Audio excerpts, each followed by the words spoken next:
niguse,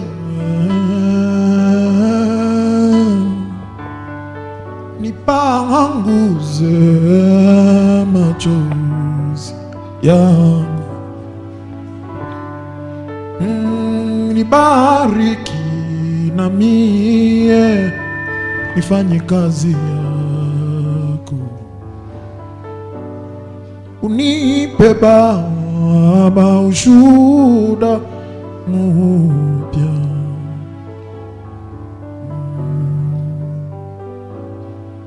uondoe aibu.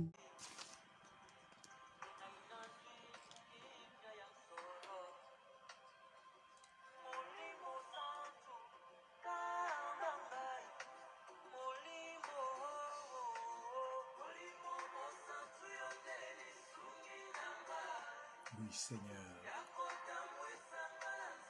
tu es notre soutien, Seigneur. Tu es celui, Seigneur, qui me donne la force. En ce moment, Seigneur, nous approchons ta sainte présence. Nous voulons voir ta gloire, Seigneur, en ce moment. Merci, Père éternel, pour le souffle de vie. Merci pour ton amour. Merci pour ta présence. En ce moment, Seigneur, nous te recommandons, Seigneur, tous ceux que tu as préparés pour écouter cette parole. Nous te les recommandons, Seigneur, tous ceux qui nous suivent, à n'importe quel endroit qu'ils peuvent se trouver, Seigneur. Éternel et Dieu, que ton esprit puisse disponibiliser nos cœurs pour t'écouter, Seigneur. Au nom de Jésus-Christ.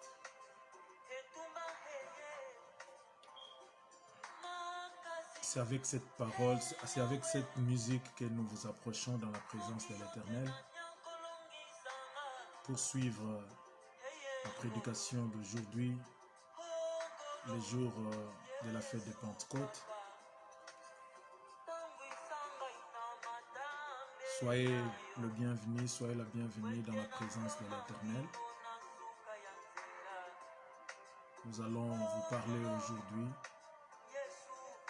de la fête de Pentecôte pendant ce moment merveilleux que l'Éternel nous donne.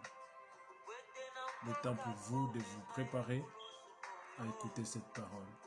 Nous suivons cette musique dans la présence de l'Éternel.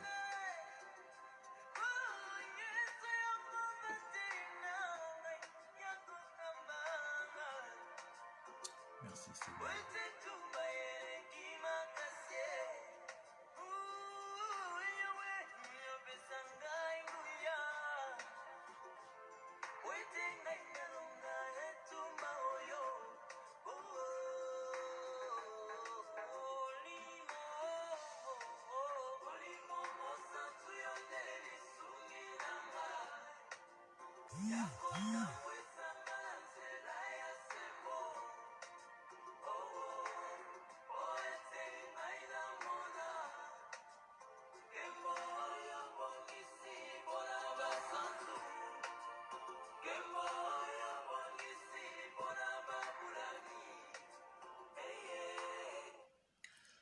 Oui, bien-aimés, nous louons le Seigneur.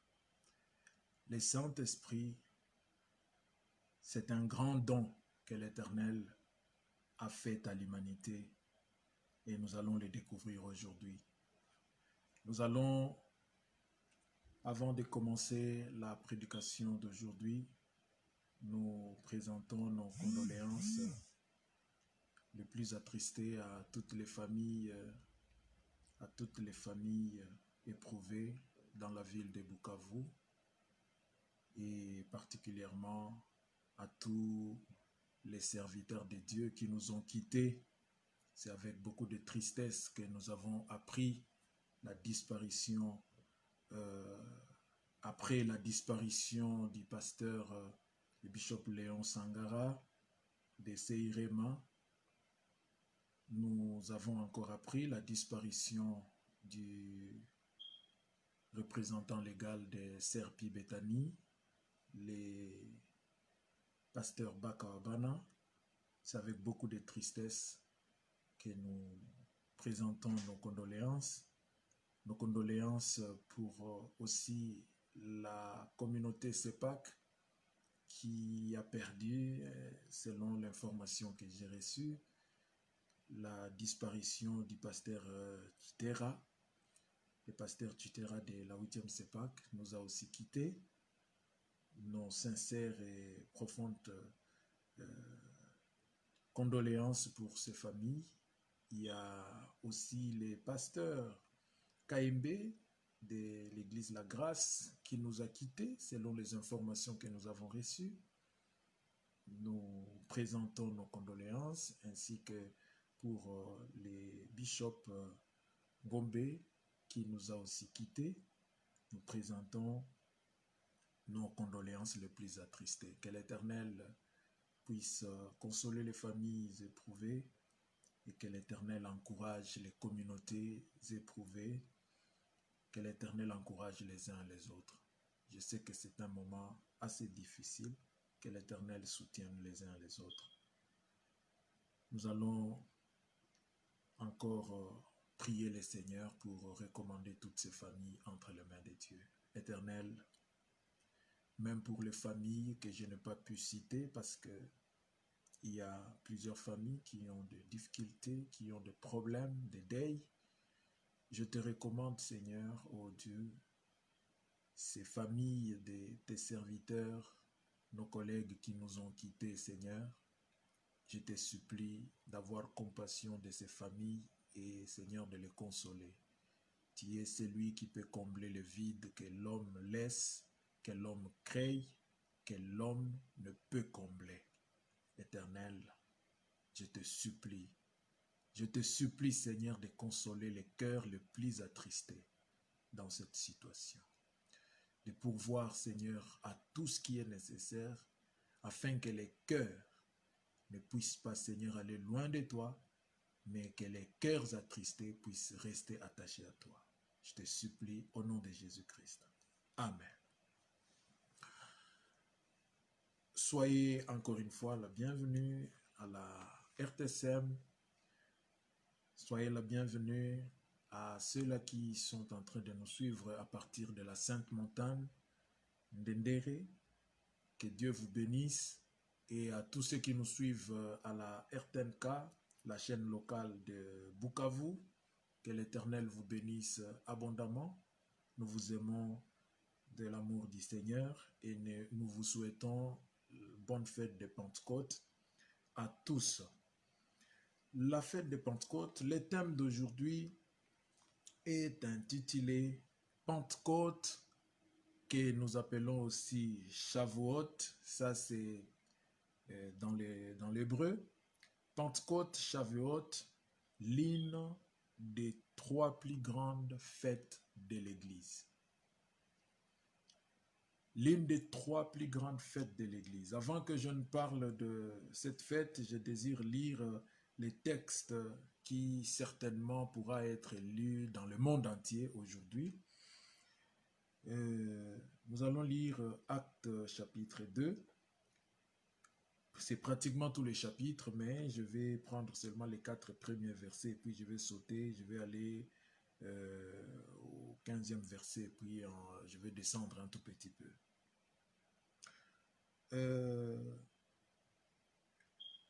Le verset premier, le jour de la Pentecôte, ils étaient tous ensemble dans le même lieu. Tout à coup, il vint du ciel un bruit comme celui d'un vent impétueux et il remplit toute la maison où ils étaient assis. Des langues semblables à des langues de feu leur apparurent séparées les unes des autres et se posèrent sur chacun d'eux. Et ils furent tous remplis du Saint-Esprit et se mirent à parler en d'autres langues selon que l'Esprit leur donnait de s'exprimer. Les versets 14, nous pouvons prendre au lieu de 15. Alors Pierre se présentant avec les 11 éleva la voix et leur parla en ces termes. Hommes juifs et vous tous qui séjournez à Jérusalem, sachez ceci et prêtez l'oreille à mes paroles. Ces gens ne sont pas ivres comme vous le supposez, car c'est la 3e heure du jour. Mais c'est ici ce qui a été dit par le prophète Joël. Dans les derniers jours, dit Dieu, je répandrai de mon esprit sur toute chair, vos fils et vos filles prophétiseront, vos jeunes gens auront des visions et vos vieillards auront des songes. Oui, sur mes serviteurs et sur mes servantes, dans ces jours-là, je répandrai de mon esprit et ils prophétiseront. Je répandrai, je ferai paraître des prodiges en haut dans les ciels et des miracles en bas sur la terre. Du sang et du feu et une vapeur de fumée. Le soleil se changera en ténèbres et la lune en sang avant l'arrivée du jour du Seigneur, de ces jours grands et glorieux. Alors quiconque invoquera le nom du Seigneur sera sauvé.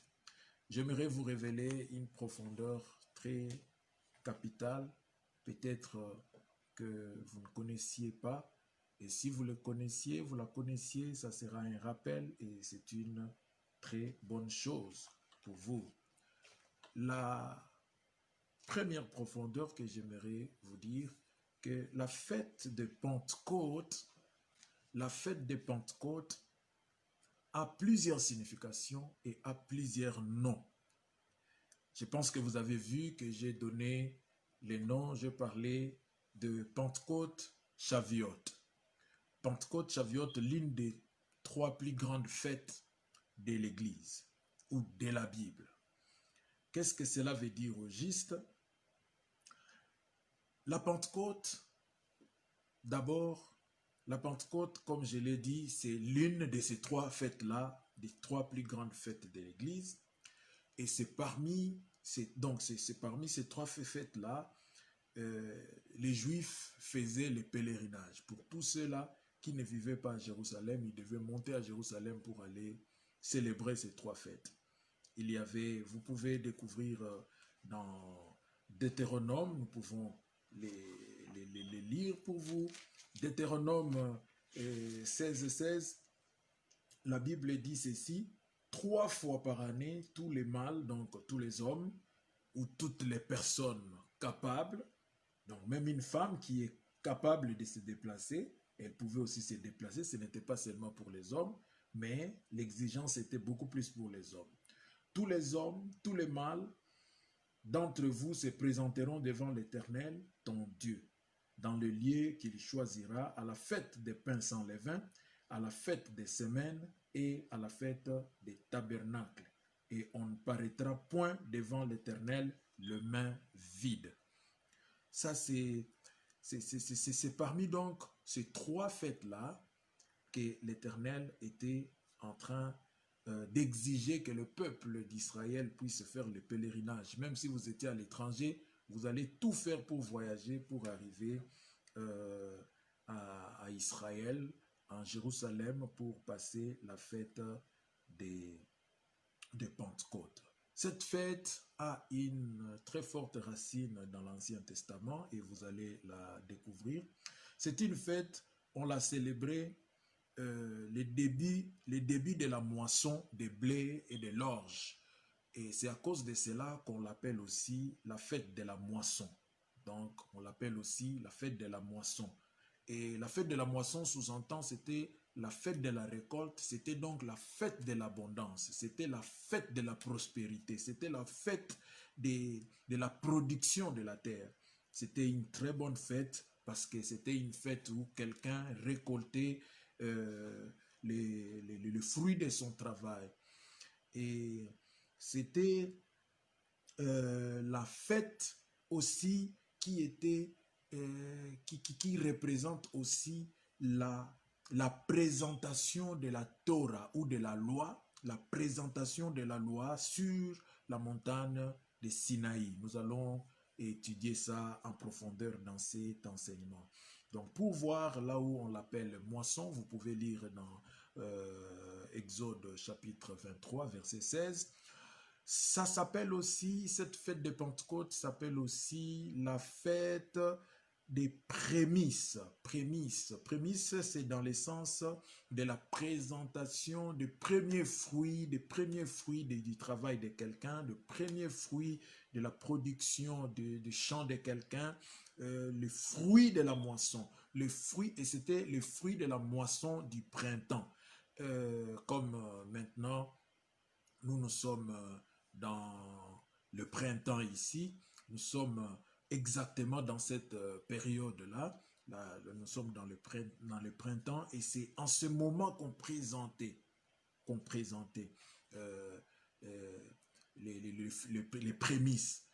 Et on choisissait un jour particulier. Ces jours-là, c'était 50 jours, les 50e jour après la, la fête de Pâques.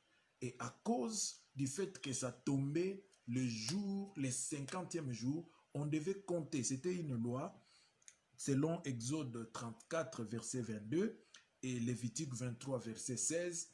On devait compter 7 sabbats, 7 semaines. À cause du fait de compter 7 semaines, c'est pour cela on avait donné à cette fête le nom de Shavuot. Et on devait compter 7 semaines, donc 7 sabbats, ça fait 49, et plus un jour, ça devait faire le 50e jour. C'est le 50e jour maintenant que on devait présenter les prémices, et on devait présenter ce qu'on appelle la gerbe ou les nouveaux fruits, les nouveaux produits, les nouveaux fruits qu'on devait présenter à l'Éternel. En d'autres termes, c'est une fête où quelqu'un présente aussi la production. Il présente ce qu'il a produit en fonction de ce que Dieu lui a donné comme possibilité, comme terrain, comme énergie, comme vigueur. Vous présentez la production que l'Éternel vous a aidé à avoir. Et c'est pour cela on l'appelle aussi fête des semaines. On l'appelle fête des semaines et on l'appelle euh, Pentecôte. Ce sont les Grecs qui ont donné le nom de Pentecôte, tout simplement parce que le Nouveau Testament a été écrit en grec, comme vous le savez. Le Nouveau Testament a été écrit en grec et à cause de cette langue, Pentecôte veut dire 50e. Donc le 50e jour, comme ça tombait le 50e jour, et on a commencé à l'appeler la fête des Pentecôtes. Mais en réalité, quand on dit la fête de Pentecôte, ça signifie tout simplement 50 jours ou 50e jour.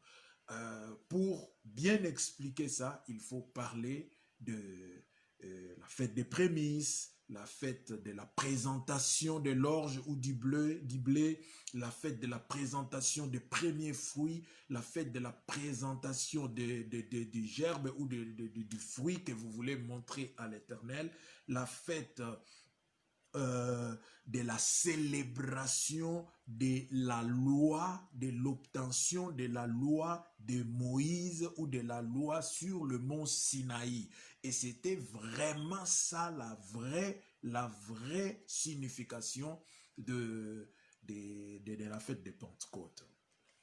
Alors, bien-aimés dans le Seigneur, la fête de Pentecôte, l'Éternel, le Seigneur a fait que cette fête de Pentecôte, la Pentecôte du Nouveau Testament, puisse coïncider avec la Pentecôte de l'Ancien Testament, le même jour. Et vous allez découvrir curieusement, le Seigneur a fait presque la même chose.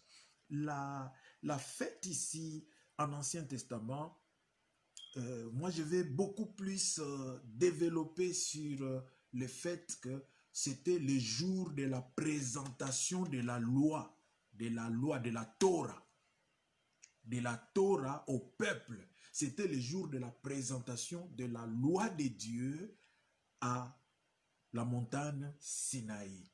En d'autres termes, la fête de Pentecôte doit rappeler les chrétiens la parole de Dieu, la loi de Dieu, la rigueur de Dieu. La fête des Pentecôtes, c'est la fête qui nous rappelle que nous devons marcher selon les ordonnances de Dieu, selon ce que l'Éternel veut, selon ce qu'il a écrit.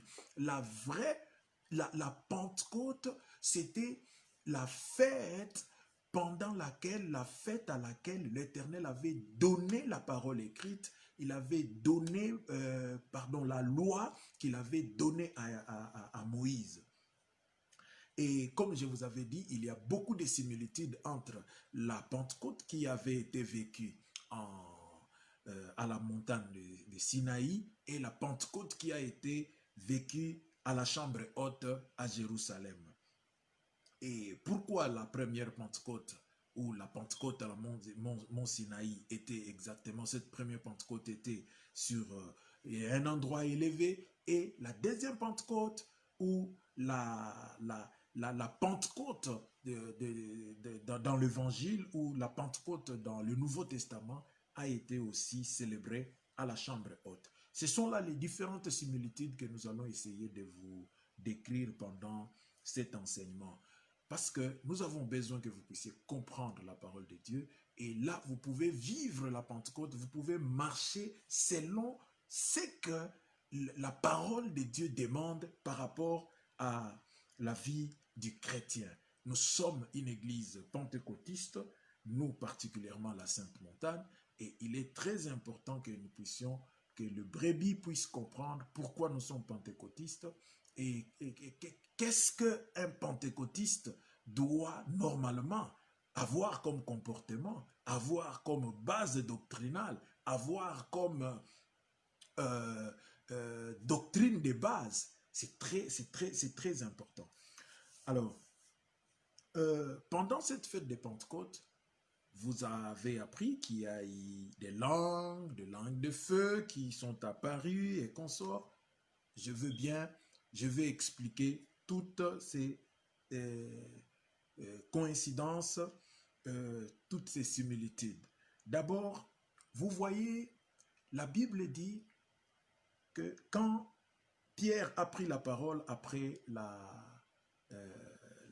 quand le feu était déjà descendu, les flammes de feu sur les têtes, les gens ont commencé à parler en langue, ils ont parlé dans plusieurs langues, et c'était des langues, des langues des hommes. Ils ont parlé des langues des hommes, c'est-à-dire, et ce n'était pas des langues des anges, c'était des langues des hommes. C'est-à-dire, par rapport aux langues, vous pouvez recevoir le don de parler, vous parlez une langue des hommes, et vous pouvez parler aussi une langue des anges. Lorsque vous parlez une langue des hommes, ça peut être, vous êtes Mouchi ou vous êtes Congolais, mais vous parlez par exemple l'allemand ou vous parlez les Chinois. Vous pouvez parler comme ça et les Chinois vous écoutent. Les Chinois vous écoutent, il peut vous interpréter même si lui n'a pas le Saint-Esprit. C'est ce qui s'était passé le jour de la Pentecôte. Donc, les gens qui étaient venus, qui n'avaient pas encore reçu le Saint-Esprit, ceux qui étaient dans la chambre haute, les 120 personnes qui avaient persévéré jusqu'au 10e jour de confinement, comme j'avais enseigné la fois passée, l'Éternel Jésus-Christ avait imposé le confinement quand il avait vu que pendant 40 jours après la résurrection, les disciples étaient presque dans des divagations, ils étaient en train de se comporter du n'importe comment, hein, des apôtres qui sont rentrés au lac et qui sont restés nus. Alors Jésus-Christ, quand il est apparu à ce moment-là, il a obligé que tout le monde parte dans les confinements, que tout le monde puisse aller dans la chambre haute et qu'il ne sorte plus. Et si tu veux comprendre cet enseignement du confinement, vous pouvez lire, vous pouvez suivre notre prédication sur les confinements. Était-il important? Était-il nécessaire? Les enseignements que nous avions donnés, c'est très important. Nous avions montré les différents aspects qui ont fait que Christ avait obligé que les apôtres ne puissent plus quitter Jérusalem, qu'ils restent là, parce qu'ils étaient en train de divaguer un peu trop. Il peut arriver que quelqu'un puisse être un serviteur de Dieu quelqu'un puisse avoir un certain titre, mais à cause de trop de désordre ou de divagation, de l'instabilité dans la vision ou dans les choses de Dieu, le Seigneur peut lui obliger de rester à un seul endroit et d'attendre, d'entrer dans la prière et d'attendre, de ne pas bouger, de ne pas sortir, de rester. Alors, ceux qui étaient partis, parce que le jour qu'ils sont venus dans la prière là-bas, quand Jésus-Christ leur avait demandé, c'était à l'ascension que Jésus-Christ leur avait dit de partir dans la chambre haute et de ne plus sortir. De partir dans la chambre haute. Parce que vous savez, je l'ai déjà enseigné, donc vous pouvez suivre cet enseignement-là. Alors, ils étaient environ 500, ils sont revenus. Quand ils ont commencé à prier, moins de 10 jours seulement, les gens se sont fatigués, et puis ils sont partis. 380 sont partis et ils sont restés à 120. Et ce sont les 120 qui avaient reçu le Saint-Esprit tel que nous pouvons les découvrir aujourd'hui. Ce sont les 120 là. Bien-aimés dans le Seigneur, quand Pierre a commencé à parler, il a parlé de Joël. Il a dit, Joël vous a parlé. Joël avait parlé de ces jours. Dans les derniers jours, vos fils et vos filles prophétiseront, vos jeunes gens auront des visions et les vieillards auront des songes et consorts. Donc, lorsque Pierre a commencé à parler de la Pentecôte, il a puisé ce qui a été écrit dans l'Ancien Testament. C'est très, très important. C'est une fête donc qui a existé, qui avait existé il y a près de 1500 ans avant Jésus-Christ. Cette fête avait déjà existé, mais ça avait la signification de la loi qu'on avait donnée aux enfants d'Israël.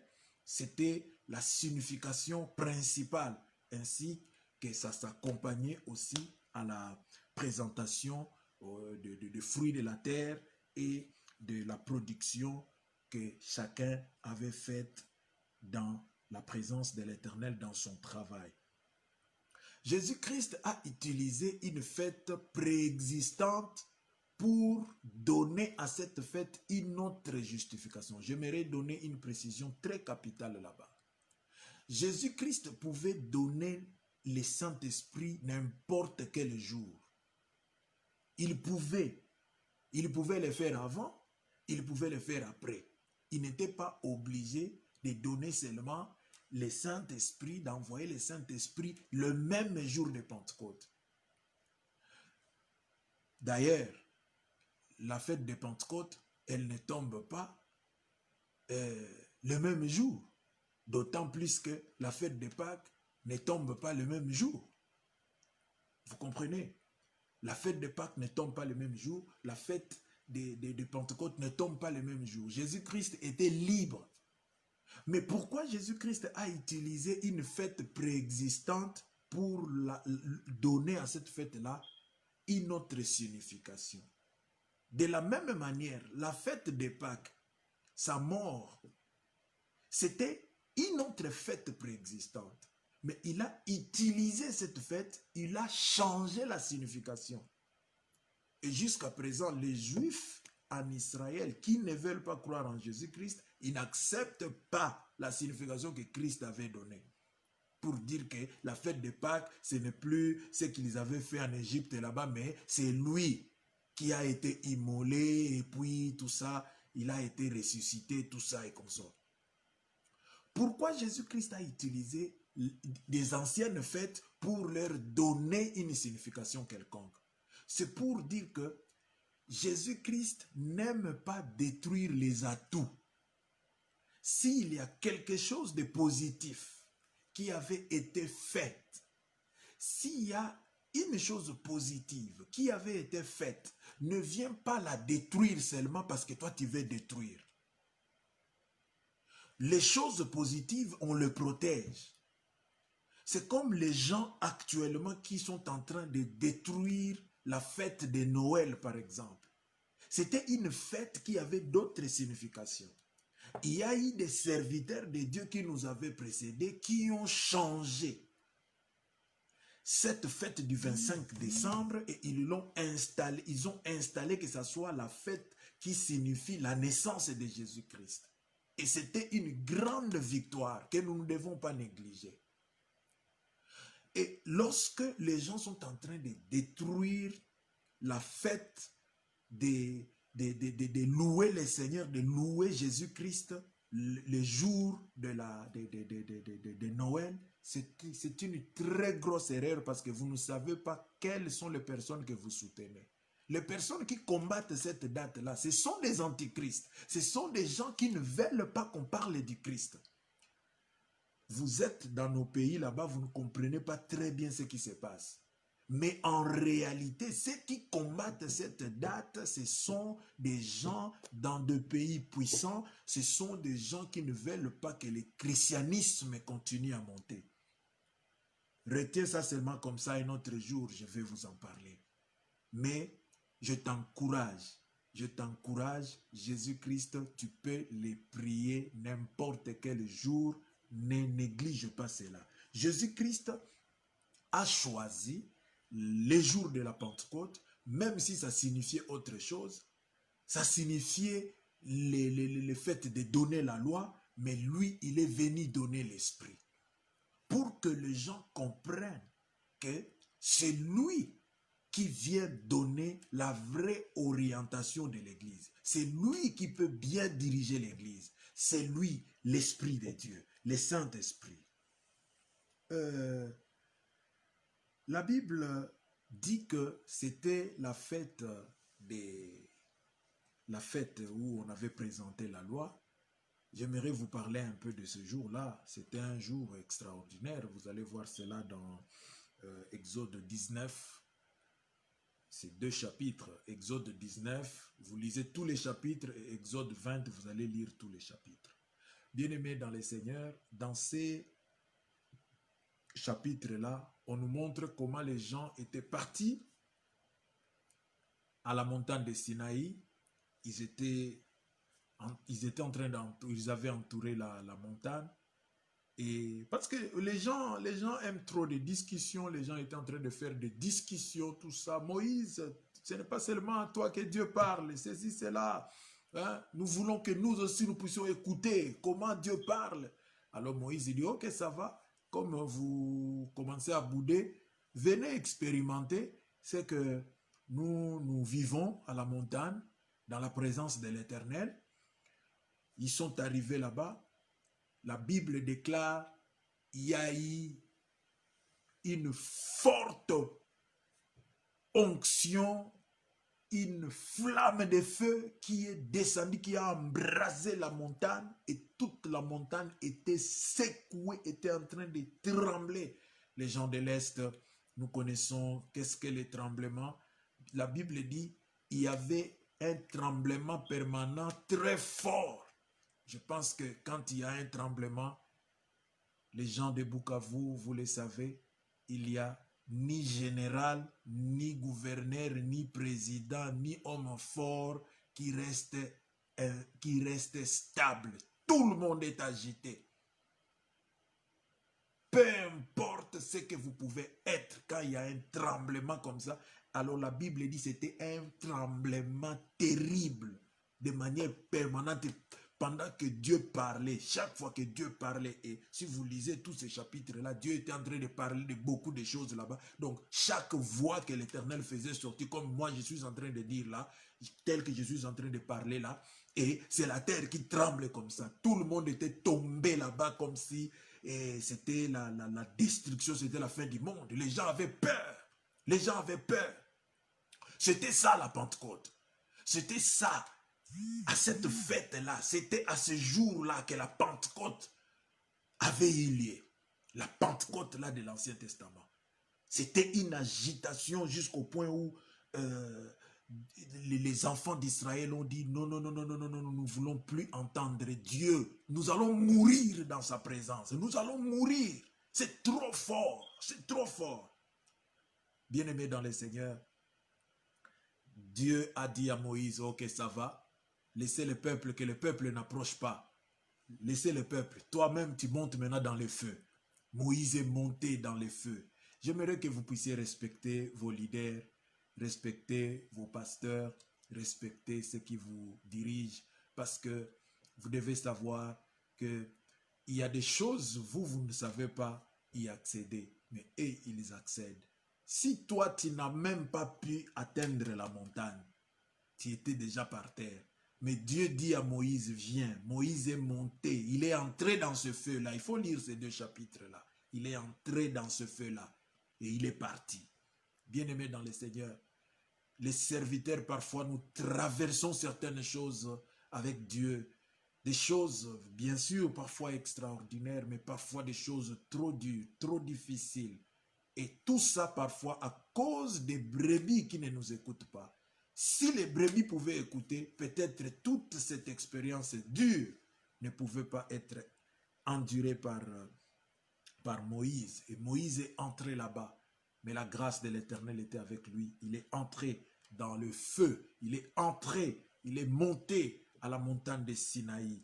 Et il a donné, l'Éternel a donné la loi, tout ce que vous lisez là comme 10 commandements et consorts, c'était ces jours-là.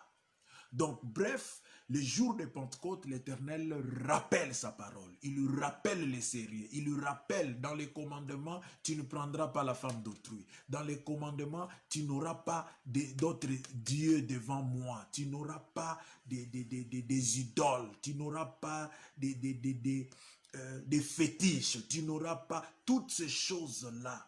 Lisez ces chapitres.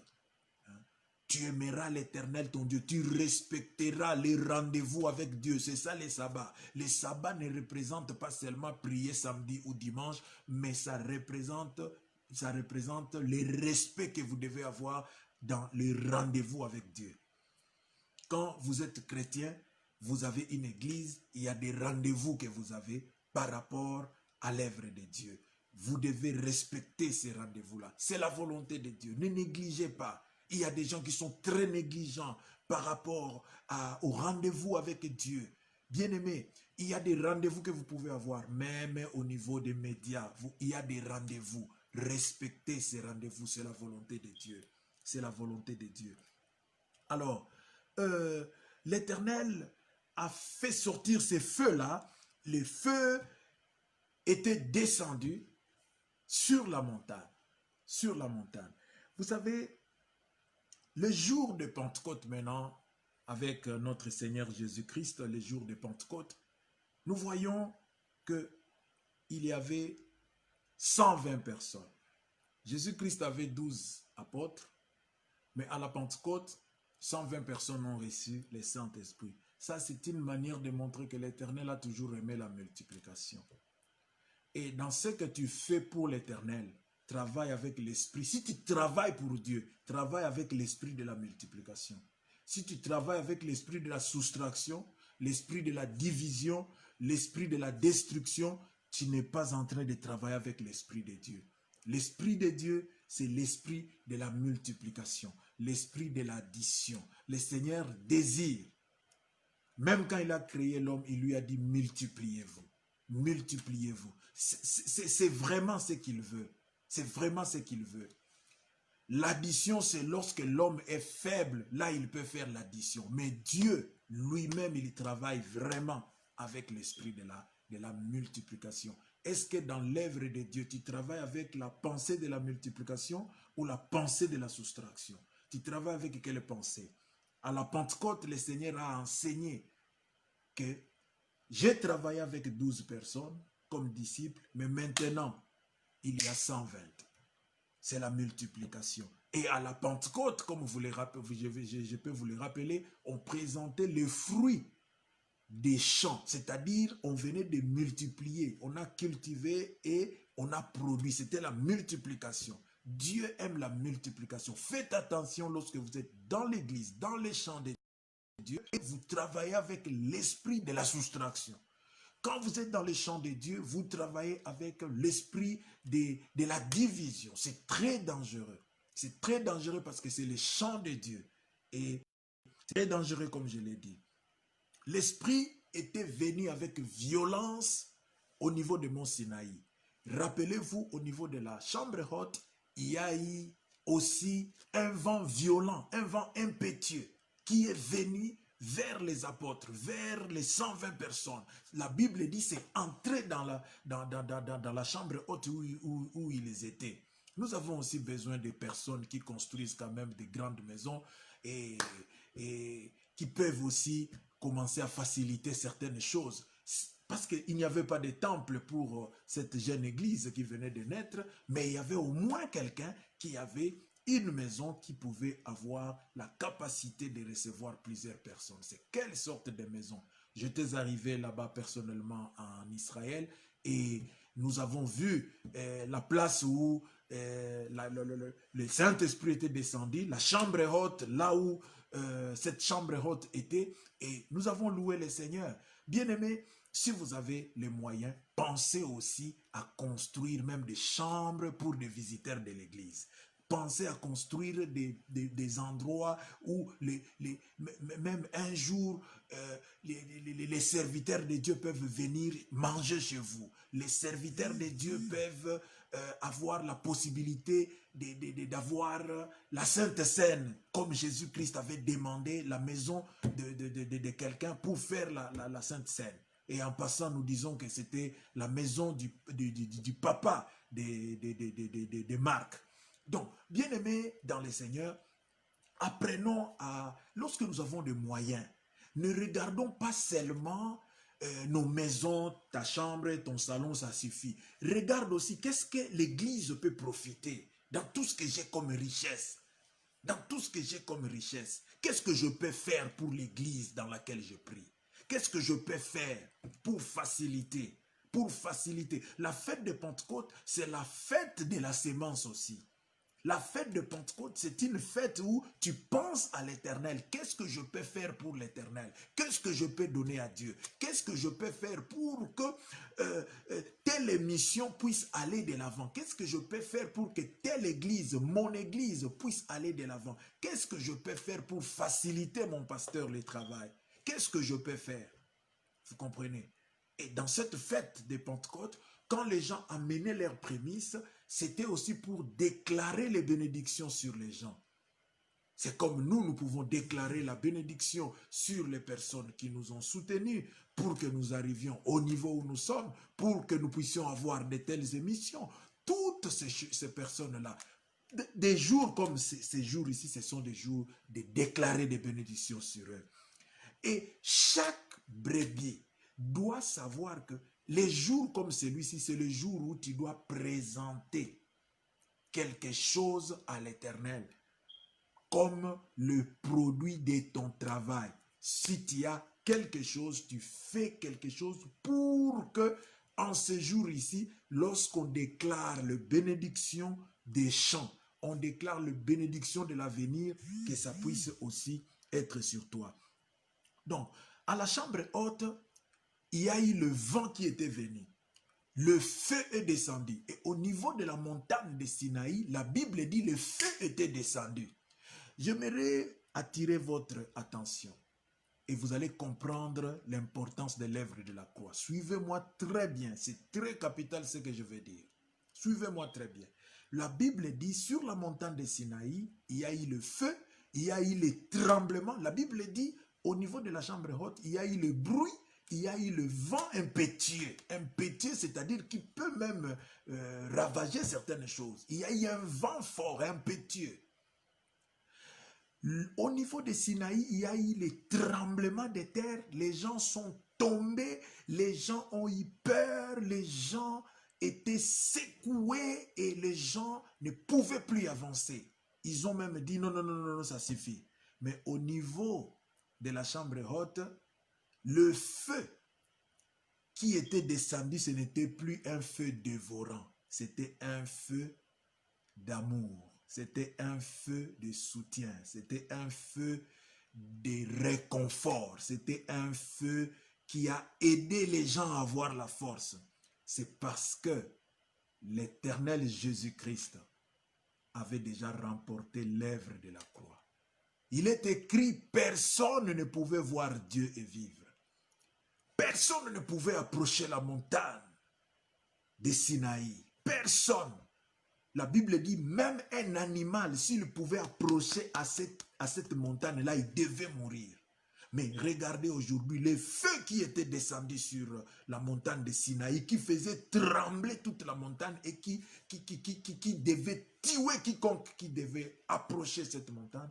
La Bible déclare, le feu est maintenant descendu sur les personnes qui étaient là dans toute la douceur, et le feu qui était dévorant n'a plus dévoré les gens, mais c'était maintenant un feu qui a aidé les gens à devenir forts, à devenir puissants. C'était un feu comme les carburants. C'était un feu qui donne la puissance. C'était un feu qui soutient. Et c'est ça le Saint-Esprit. Le Saint-Esprit, quand il vient à nous, il nous donne cette capacité que nous n'avions pas. Il nous donne la victoire là où on devait mourir, là où nous devrions périr. Le Saint-Esprit, quand il vient, il change toutes choses. Le Saint-Esprit, quand il vient, il nous régénère. Le Saint-Esprit, quand il vient nous aider. Il nous permet à accéder à des choses ou à des privilèges qu'on ne devait pas avoir. Et le Saint-Esprit ne pouvait intervenir qu'après l'œuvre de la croix. La Bible dit dans Jean 14, verset 17, l'Esprit de vérité, donc le Saint-Esprit qui est l'Esprit de vérité, le monde ne peut le recevoir parce que le monde ne le connaît pas. Le monde ne peut pas comprendre ce qui se passe avec le Saint-Esprit. C'est pour cela, parfois, même quand quelqu'un est rempli du Saint-Esprit, on peut dire il est ivre, il farce, il fait ceci. Le Saint-Esprit, la Bible dit, le monde, Jean 14, verset 17, le monde ne le connaît pas et le monde ne peut jamais le recevoir parce qu'il ne le comprend pas, il ne le reçoit pas. C'est ce que la Bible dit. Mais nous recevons le Saint-Esprit parce que nous les connaissons. Nous avions été enseignés et nous les connaissons. Le Saint-Esprit ne descend plus sur les personnes seulement, mais à partir de la Pentecôte du Nouveau Testament, à partir de la première Pentecôte après la mort de Jésus-Christ et sa résurrection, après donc cette Pentecôte, à partir de cette Pentecôte-là, le Saint-Esprit était venu officiellement pour rester dans les vies des gens, rester dans les cœurs des gens, rester en nous, pas sur nous, mais en nous, le Saint-Esprit. Vous devez savoir qu'il n'y a pas de plus grand jour. Suivez-moi très bien, il n'y a pas de plus grand jour dans la chrétienté, dans l'Église, dans l'histoire de l'Église. Il n'y a pas de plus grand jour plus que la Pentecôte, donc plus que le jour de Pentecôte, plus que le jour de Pâques, donc résurrection, mort, résurrection de Jésus-Christ, et plus que le jour de l'enlèvement. Ce sont là les trois grands jours dans l'histoire de l'Église. Nous avons la Pâque, la résurrection aussi donc la fête de le jour de la résurrection, je parle de la mort qui est très importante et de sa résurrection. Et nous avons le jour de Pentecôte parce que le jour de Pentecôte, c'est le jour où nous avons reçu le sceau de Dieu, la présence de Dieu. Nous avons reçu l'Esprit de Dieu. Et le troisième grand jour, c'est le jour de l'enlèvement. Et vous devez savoir que la Pentecôte s'appelle la moisson et l'enlèvement peut aussi être considéré comme une moisson. Le retour de Jésus-Christ. Nous devons savoir que Jésus-Christ, la fête de Pentecôte, étant donné que c'est une fête de moisson, Jésus-Christ, il enverra aussi des moissonneurs. Il enverra. Jésus-Christ, nous serons moissonnés. L'enlèvement, le retour de Jésus-Christ ou l'enlèvement est aussi considéré comme une moisson. Nous devons savoir que Jésus-Christ revient bientôt. Et j'aimerais vous dire que les signes du temps de la fin sont en train de se présenter de sorte que Christ revient bientôt. Nous devons faire très attention, très attention. Notre génération ici peut vivre des choses extraordinaires. Ça, je le dis en fonction de ce que le Seigneur m'a dit. Notre génération ici peut vivre des choses extraordinaires par rapport au retour de Jésus-Christ. Retiens ça. Ça, c'est une parole prophétique. Notre génération peux vivre des choses extraordinaires par rapport au retour de Jésus-Christ. Prépare-toi. Si tu as à réparer ta vie, répare ta vie.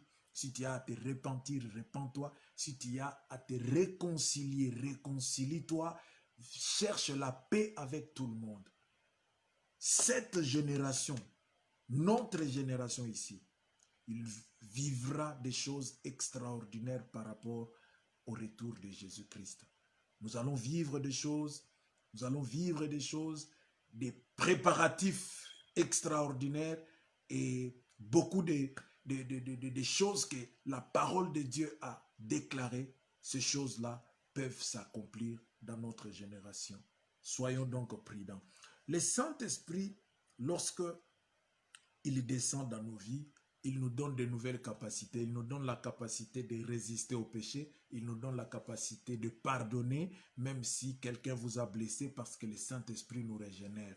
La Bible dit c'est un consolateur. Donc, le Saint-Esprit peut t'aider à pardonner la personne qui t'a blessé le plus. Le Saint-Esprit peut t'aider à pardonner ta femme, à pardonner ton mari, à pardonner ton fils, à pardonner ton ami, à pardonner ton frère, à pardonner toute personne qui vous avait fait du mal. Le Saint-Esprit, quand il entre en vous. Bien-aimés dans le Seigneur, le jour de Pentecôte, comme aujourd'hui, c'est le jour de l'anniversaire de l'Église. Parce que l'Église était née à la Pentecôte. C'est à la Pentecôte que l'Église a commencé, l'Esprit de Dieu est venu et Dieu a donné maintenant les faits verts. Vous pouvez aller maintenant commencer l'œuvre que je vous avais donnée. Alors, beaucoup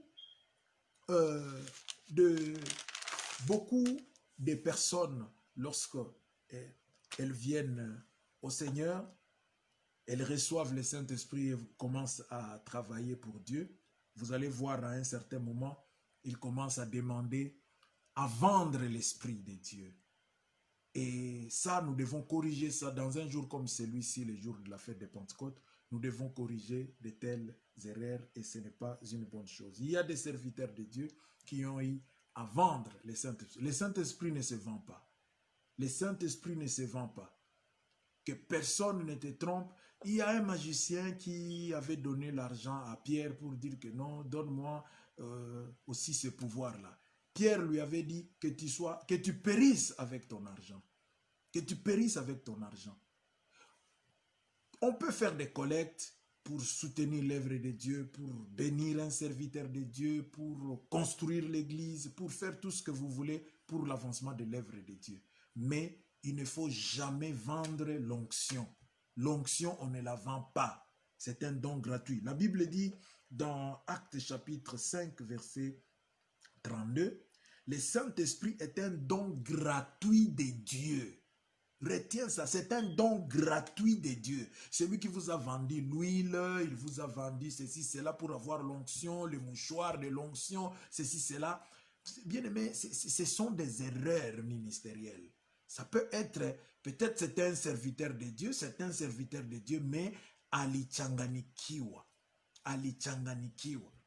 Il y a des gens, des grands serviteurs que nous connaissons, même ici aux États-Unis, des serviteurs de Dieu qui avaient vendu de l'huile d'olive, l'huile de ceci, maïa Jourdain, ils ont vendu, mais quand Dieu les a visités, ils ont changé. Ce sont des grands qu'on ne veut pas, on ne va pas citer leur nom, et ils se sont repentis. Ils se sont repentis pour dire que, parce que Dieu les a blâmés, Ça peut arriver aussi que quelqu'un, si on t'avait vendu l'onction, on t'a vendu l'huile, on t'a vendu les mouchoirs, on t'a vendu... Non, ce n'est pas comme ça. C'est un don gratuit de Dieu et la Bible dit qu'ils le reçoivent. Qui peuvent recevoir ces dons-là? C'est un don gratuit de Dieu pour ceux qui lui obéissent. C'est-à-dire, si tu n'obéis pas au Saint-Esprit, tu peux acheter cette huile-là d'olive qui se vend partout en Israël. Qui se vend partout. En Israël, il y a plusieurs sortes d'huile. Oh, l'huile pour devenir ceci, l'huile de cela, l'huile de tout ça. Beaucoup de sortes d'huile. Beaucoup de sortes d'huile. Ne distrayons pas les gens. Je me rappelle un monsieur, on était parti en Israël, il a puisé l'eau de la mer morte. De la mer morte, il a dit il va aller vendre l'eau de la mer morte. Mais je ne sais pas. Oh non, pour lui, c'était l'eau qui a plus d'onction. Je ne sais pas, l'eau de la mer morte, tu vas aller vendre. On pourra en parler un autre jour, c'est regrettable. Bien-aimés dans le Seigneur, nous avons reçu gratuitement, ne vendons pas, donnons gratuitement. Si nous avons besoin qu'on achète des vestes ou qu'on achète une maison, nous pouvons dire, s'il vous plaît, j'ai besoin d'une maison, soutenez. Et quelqu'un peut toujours soutenir.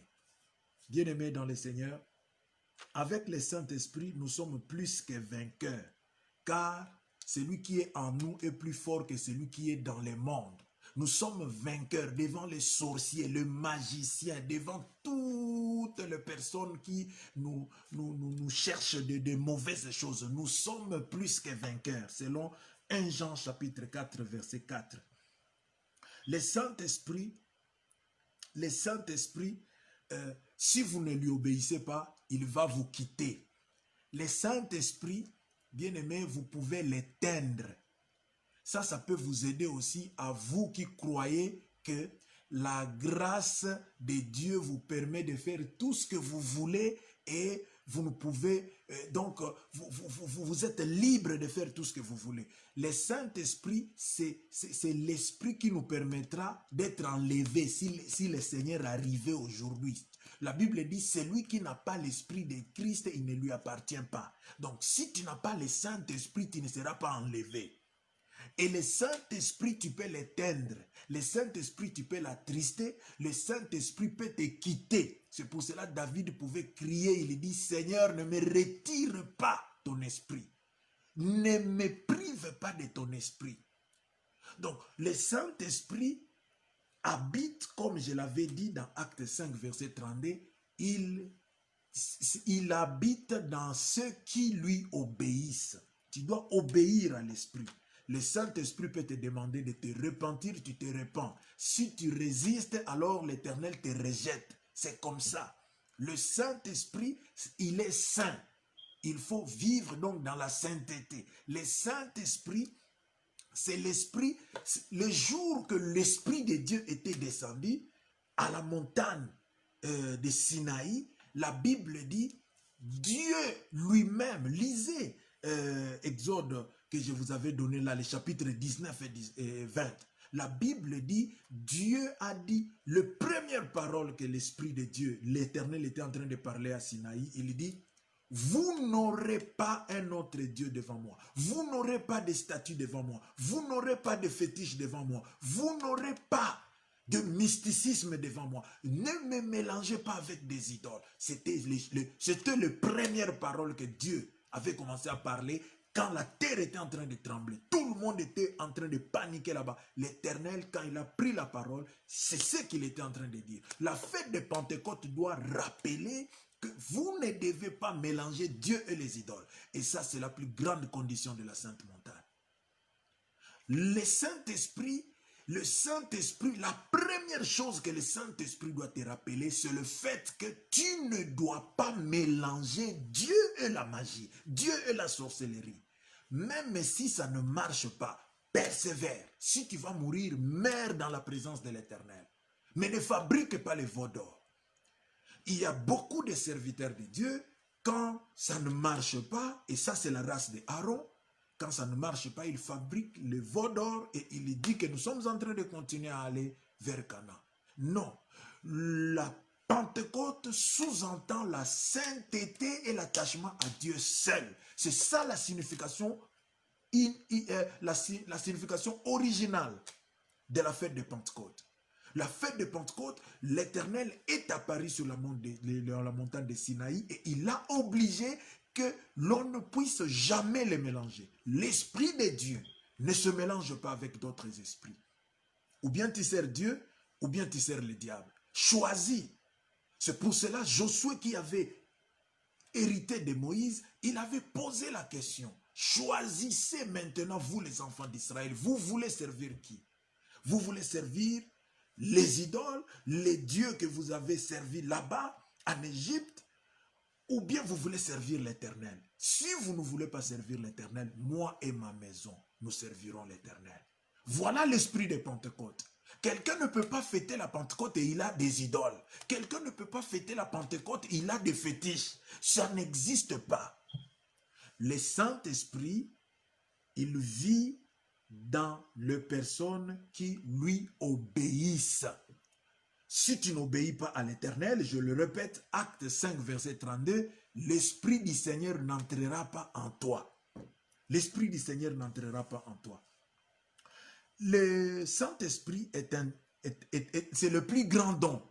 Parce que Dieu, il est un avec le Fils, avec le Saint-Esprit, même s'il se manifeste dans les trois personnes, le Seigneur est unique, il est un et indivisible. Même s'il se présente comme Christ, comme le Saint-Esprit, il est un. Donc si tu n'as pas le Saint-Esprit, tu n'as pas Christ.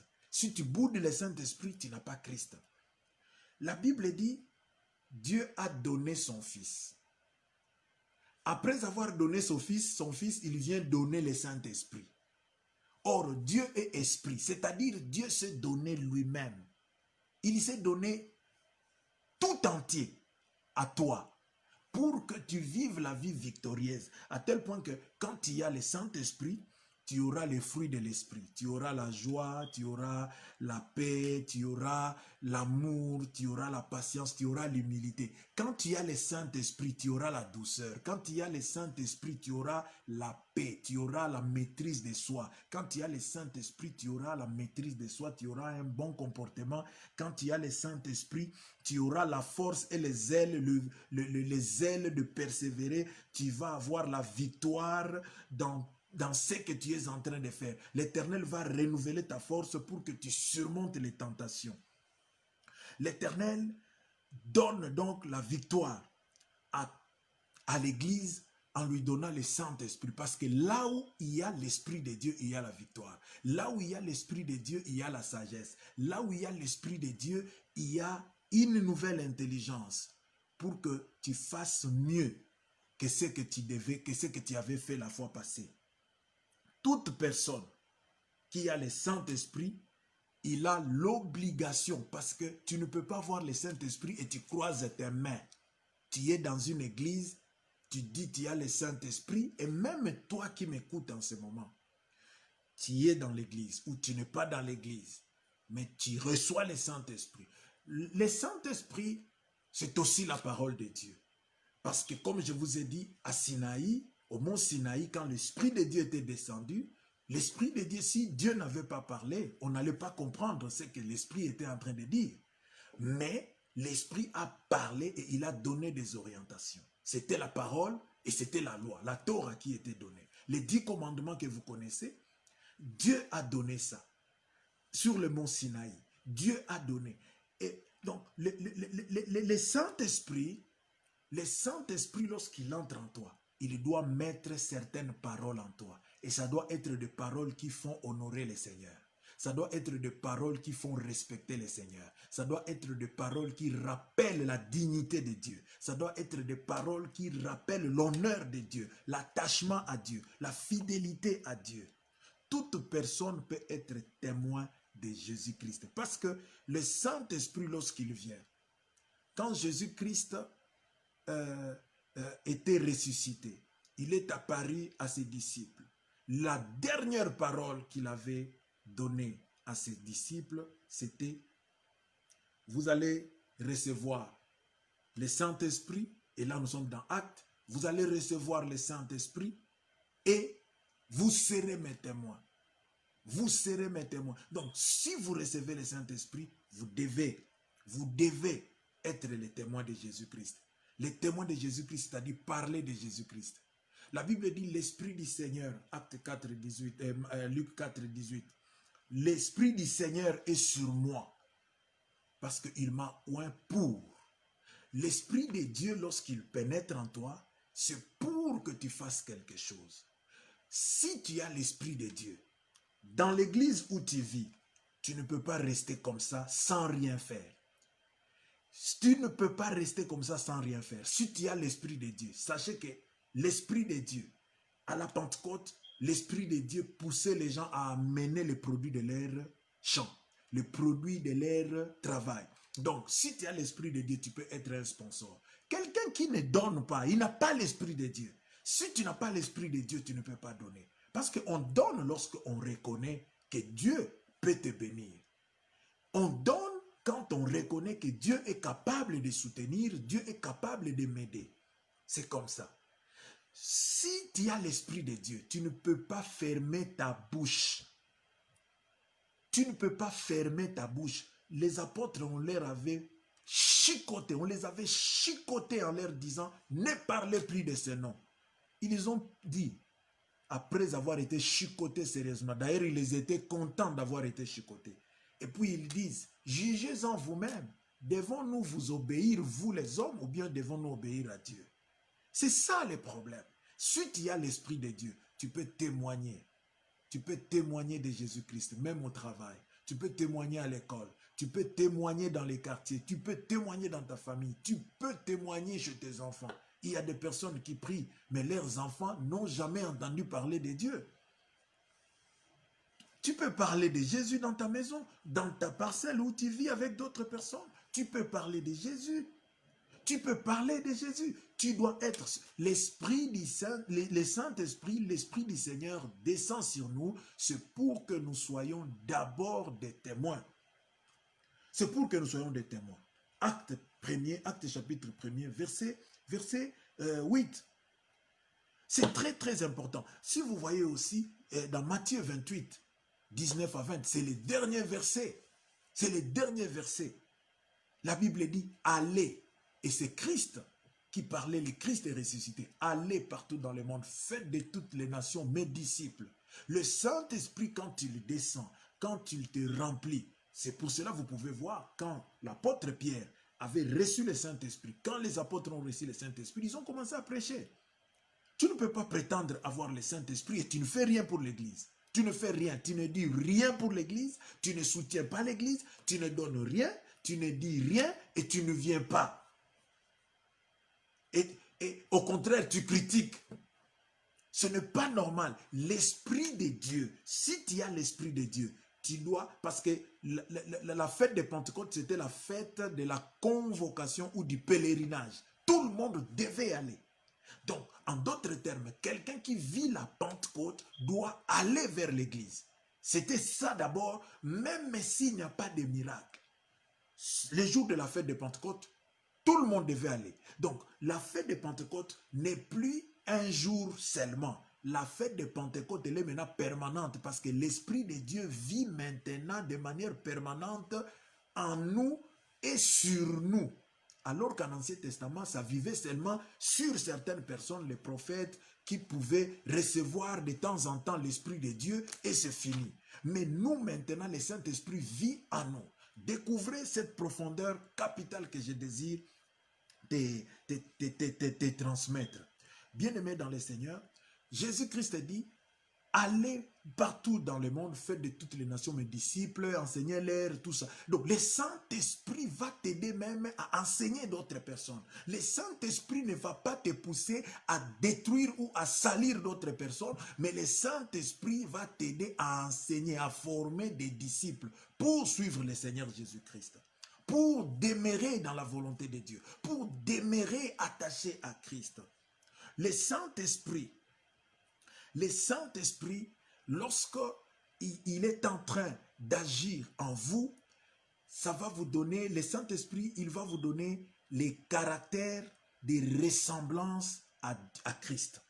Il va vous donner cette douceur, il va vous donner ce cœur de pardonner, il va vous donner ce cœur de tolérer et ce cœur d'humilité. Le Saint-Esprit va vous donner la capacité aussi de persévérer. Parce qu'il y a des chrétiens qui ne supportent pas. Il y a un problème et c'est fini. Lui, il n'est pas patient. Le Saint-Esprit va te donner ce cœur de patience. Ce que l'Éternel te demande aujourd'hui, découvrez la dernière profondeur que je désire te donner. En Ancien Testament, le Saint-Esprit était en train de descendre sur les gens, mais le Saint-Esprit n'entrait pas. Mais à la fête de Pentecôte, après la résurrection de Jésus-Christ, la première fête de Pentecôte après la résurrection de Jésus-Christ, ça c'était une fête extraordinaire. Le Saint-Esprit est entré en nous, donc est entré dans les apôtres, et le Saint-Esprit se manifestait même au-dessus, sur des têtes sous forme de flammes. Qu'est-ce que Dieu désire? Dieu désire, suivez cette dernière profondeur, et c'est la pensée que l'Éternel veut vous transmettre. Pour terminer, le Saint-Esprit entre en nous et il se manifeste extérieurement. À la fête de Pentecôte, qui n'est plus un seul jour, mais ça devient toute une vie, toute une éternité. Parce que le Saint-Esprit, la Bible dit, il demeurera pour toujours avec nous. Et c'est celui qui sera comme les gages, comme la garantie, comme les cachets de l'appartenance à Dieu. Et c'est lui, le Saint-Esprit, qui sera comme cette marque-là, qui va faire que nous soyons reconnus par l'Éternel, par Christ, lorsqu'il viendra, pour que nous soyons enlevés, pour accomplir la vraie Pentecôte. La vraie Pentecôte, la moisson des âmes. Et nous sommes les âmes du Seigneur qui seront moissonnées au retour de Jésus-Christ. Et Jésus-Christ vient bientôt. Et lorsqu'il va venir, ça sera aussi toujours de manière extraordinaire. La fête de Pentecôte maintenant, Dieu désire qu'il soit en nous, en produisant de bons comportements, et que ça ne soit plus nous qui vivons, mais que ça soit lui qui soit remarqué. Quelqu'un qui a une flamme sur la tête, est-ce que tu vas regarder à ses habits, à sa taille, ou bien tu vas regarder à la flamme? Qu'est-ce qui va t'attirer? Dieu désire qu'à partir de la fête de Pentecôte, que ce qui attire les gens en toi ne puisse pas être tes habits, ta taille, ton nez, tes cheveux, tes souliers, mais ce qui attire les gens, que ce soit ce rayonnement de l'Esprit de Dieu en toi. C'est ça la vraie fête. C'est ça la flamme qui peut être sur ta tête. Quelqu'un qui a une flamme, on ne regarde plus à ses habits, mais on regarde à la flamme. Cette flamme, c'est le bon comportement. Cette flamme, c'est la présence de Dieu. Que les gens sentent que tu es vraiment dans la présence de Dieu. Et quelqu'un qui a la présence de Dieu, on sent. Et quelqu'un qui est devenu charnel, ça se voit. Il est ma flamme, il est mandimi la moto. Zico. Quelqu'un qui est devenu charnel, vous le voyez, ça se voit. Il est malouli miyamoto hayaisha iko. Quelqu'un qui est tombé, même s'il se justifie, vous voyez que ouyou, c'est fini. C'est fini. La flamme est là. Nous avons besoin de voir la présence de Dieu. Elle est remarquable. Quelqu'un qui est dans la présence de Dieu, on sent. Et quelqu'un qui force, on sent que celui-ci, on sent ça. Que l'Éternel t'aide. Que l'Éternel t'aide. Que l'Éternel t'aide. Que les gens voient cette flamme. Que les gens ne voient pas tes vestes. Ne présente pas les vestes. Ne présente pas ta taille. Ne présente pas ton argent. Ne présente pas ton intelligence. Ne présente pas tes voyages. Présente la flamme. Présente la sagesse, l'Esprit de Dieu qui est en toi. Parle de Dieu. Parle de son œuvre. Parle de l'œuvre de la croix. Parle du salut des âmes. Forme les disciples. Ramène les âmes à Christ. C'est ce que Dieu désire. C'est ce que Dieu désire. Ne soyons pas là seulement pour parler en langue et nous ne produisons rien. Ce n'est pas normal. Nous sommes fatigués avec des gens qui parlent en langue, qui prophétisent, mais ils sont dans des comportements bizarres et exagérés. Ça ne va pas. Nous sommes fatigués de tels pentecôtistes. Nous sommes fatigués de tels pentecôtismes. Des prophètes qui troublent les églises, des prophètes qui fabriquent des prophéties, qui trompent, qui dribblent les gens dans des prophéties. Non, nous sommes fatigués avec ça. Des gens qui conçoivent des choses, Nous sommes fatigués avec ce type de pentecôtisme. Nous avons besoin de voir un pentecôtisme de la crainte de Dieu. Vous marchez dans la crainte de Dieu. Prouvez-nous par les œuvres, le comportement. On reconnaîtra un arbre par les fruits. C'est ça. Si le Saint-Esprit est en nous, nous devons produire des fruits dignes. Cela ne veut pas dire que celui qui a le Saint-Esprit ne peut pas tomber. Tu peux tomber, mon frère, mon fils. Tu peux tomber, ma soeur. Ça peut arriver. Mais un enfant de Dieu, cette fois le juste tombe, cette fois l'Éternel le relève.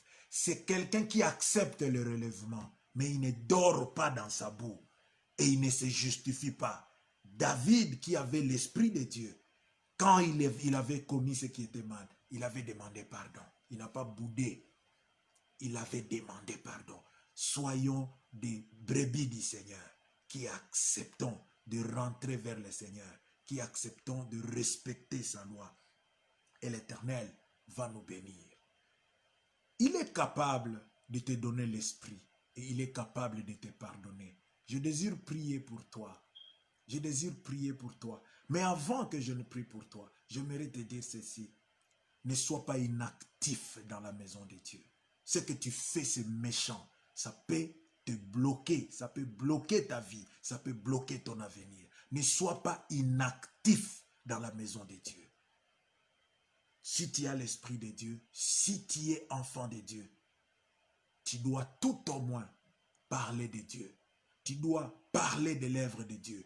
Tu dois parler de l'Église. Tu dois parler de Jésus-Christ. Tu dois respecter les hommes de Dieu. Tu dois encourager les hommes de Dieu. Tu dois soutenir. La Pentecôte, on a mené les gerbes, on a mené les fruits, on a mené les prémices. On a mené les prémices, ça sous-entend aussi les dîmes, les offrandes. On a mené toutes ces choses.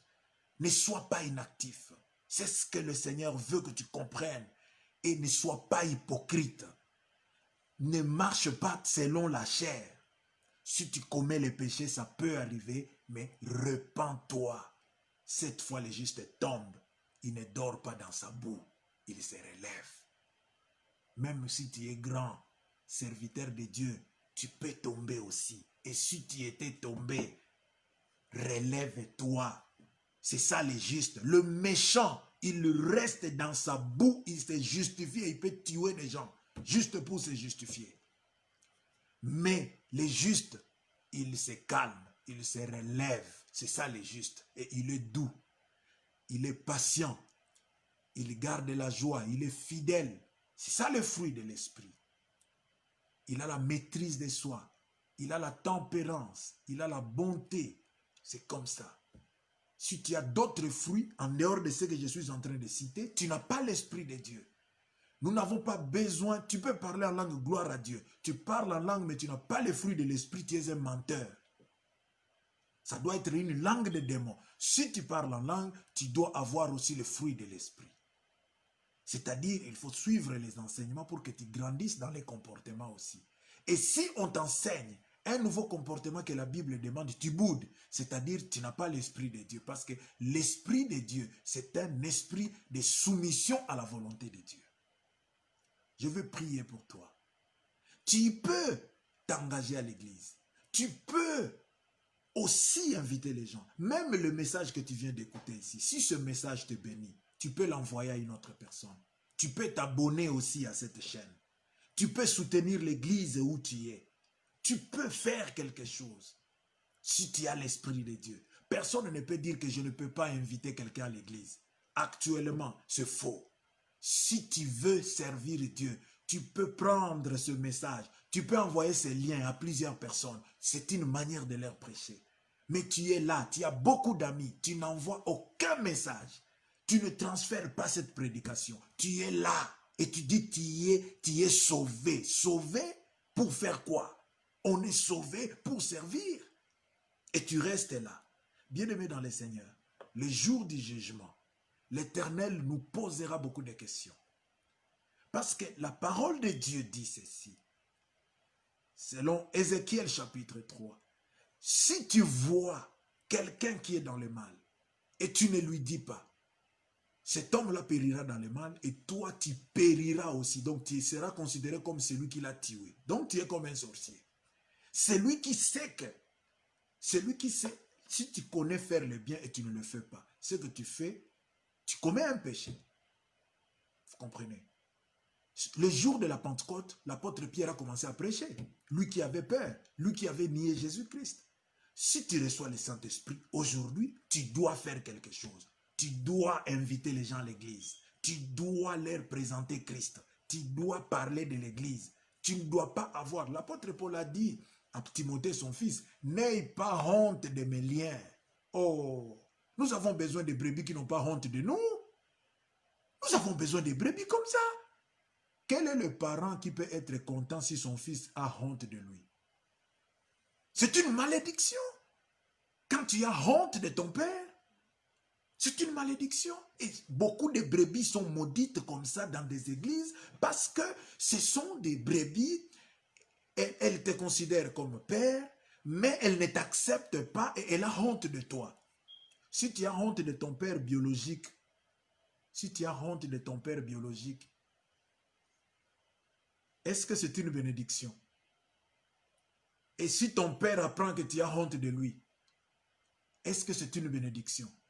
N'aie pas honte de l'évangile. N'aie pas honte de moi, son serviteur. Ça, c'est Paul qui disait à Timothée. C'est-à-dire, il peut arriver à un certain moment, des circonstances se présentent où tu peux avoir, tu peux sentir la honte, mais la Bible désire que tu puisses surmonter cette honte. Et il y a des gens qui partent plus loin, ils ont honte même de Jésus-Christ. Et là, Jésus-Christ n'a pas mâché le mot, hein? Il n'a pas mâché le mot. Parce que tu peux dire, oh non, moi je suis tellement beau, on ne peut pas avoir honte de moi. Il y a des pasteurs comme ça, il s'est dit, il est beau, on ne peut pas avoir honte de lui. Mais laissez-moi vous dire, Dieu peut faire que tu puisses traverser des circonstances où les gens pourront toujours avoir honte de toi. Mais les brebis doivent être enseignées. Parce que la beauté peut aussi disparaître. Les brebis doivent être enseignées à soutenir et à honorer leur père, à honorer leur pasteur et à honorer les seigneurs. Jésus-Christ a dit, je sais qu'il y a des gens qui ont aussi honte de moi. Dans Marc 8, Jésus-Christ n'a pas mâché de mots. Il dit, c'est lui qui aura honte de moi. Moi, je ne veux pas. Cette histoire, Dieu ne pardonne pas ça curieusement. Tu n'as jamais lu la Bible dans ce sens-là. Dieu ne pardonne pas la honte. Ah, peut-être tu vas te dire, si tu changes, oui, mais si tu continues à avoir honte de Jésus-Christ jusqu'à ta mort, alors il aura honte de toi. Jésus-Christ est catégorique par rapport à ceux-là qui auront honte de lui. La Bible dit, c'est lui qui aura honte de moi. Des Actes, c'est Marc chapitre 8, lisez, verset 35. Celui qui voudra sauver sa vie la perdra, mais celui qui perdra sa vie à cause de moi et de la bonne nouvelle la sauvera. La Bible continue. Et que sert-il à un homme d'avoir le monde entier s'il perdait son âme? Que donnerait un homme en échange de son âme? Car quiconque aura honte de moi et de mes paroles. Est-ce que vous suivez ça? Quiconque aura honte de moi et de mes paroles au milieu de cette génération adultère et pécheresse. Toi qui as honte de Jésus-Christ dans ton quartier, tu as honte de l'église, tu as honte de tes serviteurs, tu as honte de ton pasteur, tu as honte de Jésus-Christ, honte de parler de Jésus. C'est ton problème. Je te dis, la Bible déclare, celui qui aura honte de moi, devant les pécheurs, devant les adultères, le Fils de l'homme aura honte de lui quand il viendra dans la gloire de son Père et avec les saints anges. Ça, c'est par là que je termine. Mon frère, ma soeur, homme de Dieu, sache que si tu as honte d'annoncer l'évangile, Jésus-Christ ne va pas pardonner ça. Il aura aussi honte de toi. Ce n'est pas moi qui le dis, c'est lui-même. Il n'a pas dit, celui qui aura honte de moi, je le pardonnerai parce qu'il y a la grâce. Jésus-Christ lui-même te dit ceci. Si tu as honte de moi, j'aurai honte de toi. J'aurai honte de toi. C'est comme un fils tel que tu es là. Papa tel, je ne veux pas citer ton nom. Ton fils, il a honte de toi. Tu arrives comme ça, ton fils était en train de faire quelque chose, il a honte de te présenter. Est-ce que ce fils-là, tu vas le porter à cœur? Tu arrives comme ça, ton fils est dans une fête, ton fils est honoré, ton fils est respecté. Tu arrives là, ton fils te cache et il ne veut pas qu'on sache que tu es son père. Est-ce que ce fils, il va te bénir? C'est ce que tu es en train de faire à l'Éternel. Faites attention. Faites attention, chers enfants de Dieu. Faisons très attention avec les attitudes que nous avons devant Dieu, devant l'Église, devant les hommes de Dieu. Les attitudes. Et vous devez savoir, Jésus-Christ dit, quand je reviendrai avec les saints anges. C'est ça, la moisson finale. C'est ça, la moisson finale. Et ce que tu n'avais peut-être jamais connu, bien-aimé dans le Seigneur, la Bible en parle. Au niveau des Actes 2, le jour de la Pentecôte, la Bible dit, Pierre avait enseigné une profondeur que beaucoup de gens ne savaient pas. Pierre a enseigné la profondeur pour dire, Acte 2, verset 19, je ferai paraître, après avoir dit, oui, sur mes serviteurs et mes servantes, dans ces derniers jours, je répandrai de mon esprit et ils prophétiseront. Il dit ceci, je ferai paraître des prodiges en haut dans les cieux et des miracles en bas sur la terre, du sang, du feu et une vapeur, une forte fumée. Le soleil se changera en ténèbres et la lune en sang, avant l'arrivée du jour du Seigneur, de ce grand jour glorieux et redoutable. Quiconque invoquera le nom du Seigneur sera sauvé. Vous pensez que c'est de quoi? Ça, c'est la dernière Pentecôte. Ça, c'est la... Donc, Pierre, cet homme, un illettré, mais regardez les profondeurs eschatologiques qu'il était en train de révéler. Il a parlé de la Pentecôte qu'ils étaient en train d'expérimenter.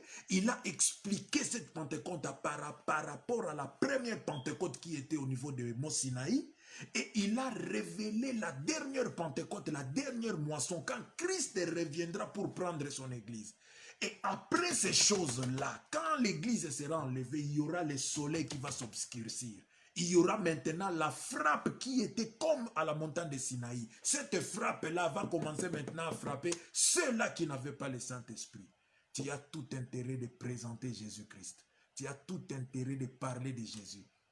Ce n'est pas normal que tu suives cet enseignement tel que tu le suis là. Je sais que tu es béni. Je sais que tu as puisé une connaissance. Je sais que tu as découvert quelque chose. Mais si tu te tais, ce n'est pas normal. Il y a d'autres personnes qui bloquent la parole de Dieu. Qui bloquent la parole de Dieu. Je ne veux pas. Je ne veux pas. Ça, c'est l'esprit de l'antéchrist. Et il y a plusieurs antéchrists qui travaillent lorsque vous bloquez l'œuvre de Dieu. Tu peux bloquer l'œuvre de Dieu en refusant d'envoyer un message pour que quelqu'un puisse être sauvé, pour que quelqu'un puisse écouter la parole de Dieu, pour que quelqu'un puisse changer. L'Éternel t'appelle aujourd'hui que tu puisses faire quelque chose. Ne reste pas oisif. Ne reste pas comme ça et distrait dans la présence de Dieu. L'Éternel t'aime. Et si tu n'avais pas fait ça avant, l'Éternel ne te condamne pas. Quand tu as reçu la parole, n'endurcis pas ton cœur. La Bible dit, le Seigneur te donne un nouveau jour, aujourd'hui. Si tu écoutes sa voix, n'endurcis pas ton cœur. En ce moment, nous allons nous incliner en prière. Je veux prier pour vous. Je veux prier pour vous et je sais, l'Esprit du Seigneur peut vous remplir. La meilleure plénitude de l'Esprit, c'est le changement du comportement, le changement du caractère. Le changement du caractère, le changement des attitudes. Inclinons-nous en prière. Éternel, je te recommande ma sœur, je te recommande mon frère. Je te recommande celui qui m'écoute en ce moment.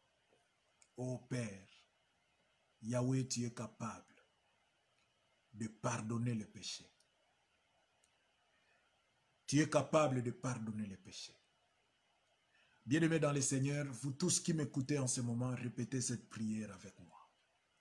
Si tu n'as pas encore reçu le Seigneur, je vais te conduire aussi dans cette prière. Si tu as déjà reçu le Seigneur, continue à faire cette prière. Il n'y a pas de problème. Il n'y a pas de problème. Il y aura des phrases qui te concernent. Seigneur Jésus-Christ, je viens à toi. J'ai écouté ta parole. Pardonne mes péchés. J'ai besoin de toi. Entre dans ma vie. Je te donne mon cœur. Dirige mon âme, mon esprit. Que mon corps devienne ton temple. Que mon corps devienne ton temple. Remplis-moi de ton esprit. Que le diable ne me dirige plus. Que le diable ne me dirige pas. Que rien de l'ennemi ne me dirige. S'il y avait de présence satanique, s'il y avait de présence de maladie, s'il y avait de présence de démons dans mon corps, s'il y avait de présence des esprits maléfiques dans mon corps, s'il y avait de présence de malédiction, s'il y avait de présence de blocage dans mon corps, dans ma vie, que ton esprit de feu puisse pénétrer en moi. Que ton esprit de feu puisse pénétrer en moi. Roho wako wa moto aingie ndani mwangu, kulunguza laana, kulunguza mikoshi, kulunguza magonjwa, kulunguza laana, kulunguza nguvu ya uchawi, nguvu ya balozi. Que ton esprit me remplisse, que ton esprit me remplisse. Au nom de Jésus-Christ, Roho wako anijaze, Roho wako anijaze. Kama kulikuwa nguvu za giza, kama kulikuwa pepo ndani ya maisha yangu, kama kulikuwa laana, kama kulikuwa mikoshi, kama kulikuwa blokage, kama kulikuwa ulozi, kama kulikuwa uchawi yenye ilifanyika juba ni trouble mie, kwa jina la Yesu, Roho wako anijaze, Roho wako anijaze. Que ton esprit me remplisse au nom de Jésus-Christ. Que ton esprit me remplisse pour chasser tout ce qui était diabolique, tout ce qui était maladie. Jésus, Jésus, Jésus, remplis-moi. Yesu, Yesu, unijaze, unijaze, unijaze. Laana ivunjike, mikoshi ivunjike, blokaje ivunjike, uchawi ikome, ulozi ishindwe, mapepo balinisukumia yende mbali. Roho wako anijaze, niishi Pentekoste yangu, niishi Pentekoste, niishi miujiza ya Pentekoste. Moto wako ingie ndani mwangu, Roho wako anijaze, moto wako iwake yule ya kichwa yangu, moto yako ingie ndani ya roho yangu, ndani ya mwili yangu. Que ton esprit me domine, que ton esprit me dirige, que ton esprit me remplisse. S'il y avait de mauvais sorts, s'il y avait des blocages, s'il y avait des maladies, aujourd'hui, mon corps est devenu le temple. Répète cette parole. Aujourd'hui, mon corps est devenu le temple du Saint-Esprit. Aujourd'hui, mon corps est devenu le temple du Saint-Esprit. Seigneur Jésus, remplis-moi, remplis-moi de ton esprit, remplis-moi de ton esprit. Aujourd'hui, mon corps est devenu ton temple. S'il y avait de présence des démons, s'il y avait de présence de maladies, s'il y avait de présence de blocages, de malédictions, de mauvais sorts, des attaques démoniaques dans mon corps, que ça se brûle au nom de Jésus-Christ. Que le feu de Dieu, le Saint-Esprit me remplisse, le Saint-Esprit me remplisse, le Saint-Esprit me remplisse au nom de Jésus-Christ. Au nom de Jésus-Christ. Au nom de Jésus-Christ. Que le Saint-Esprit pénètre en toi. Que le Saint-Esprit te touche. Que le Saint-Esprit te touche. Que le Saint-Esprit te touche.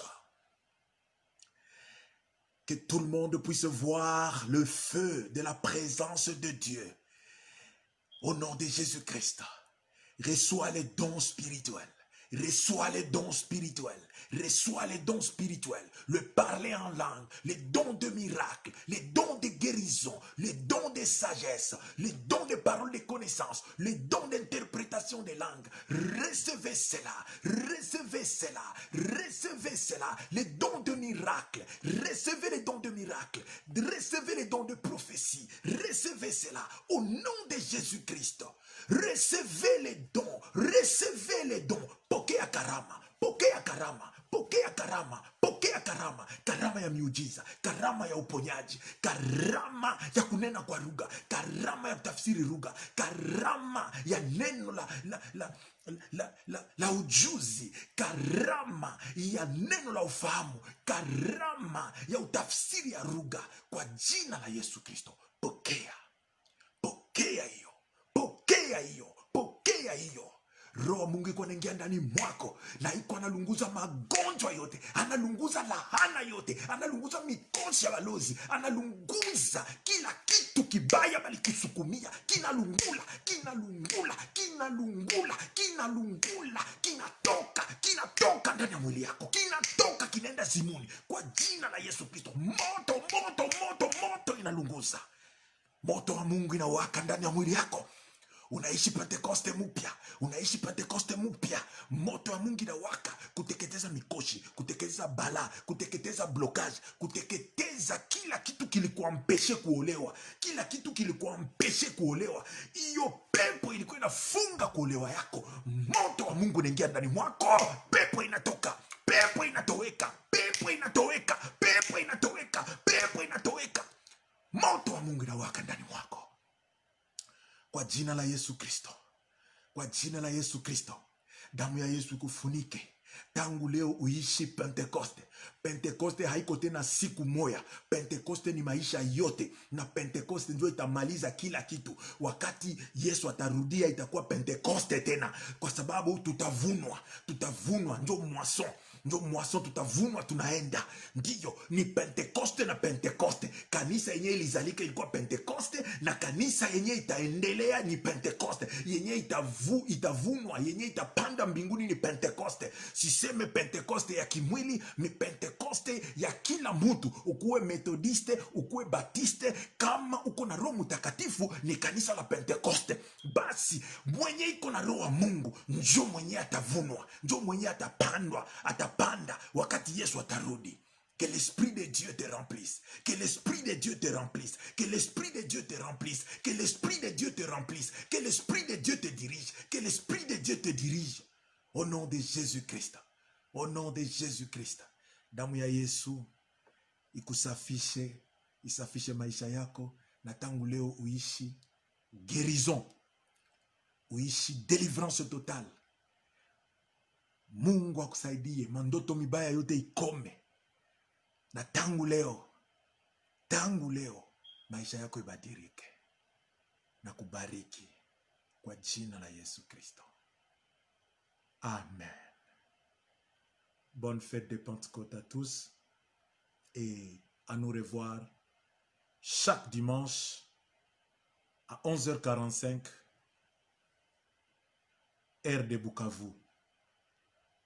Mutaendelea kusikia mahubiri yetu en direct chaque dimanche à 11h45. Walike watu wengine wafate. Tuko en ligne na unaweza kufata pia ku RTNK. Mungu awabariki sana kwa jina la Yesu Kristo. Amen.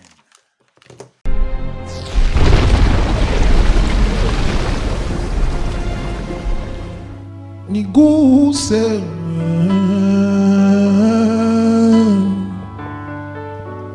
nipanguze machozi yangu, nibariki na mie nifanye kazi yako, unipe Baba ushuhuda mpya.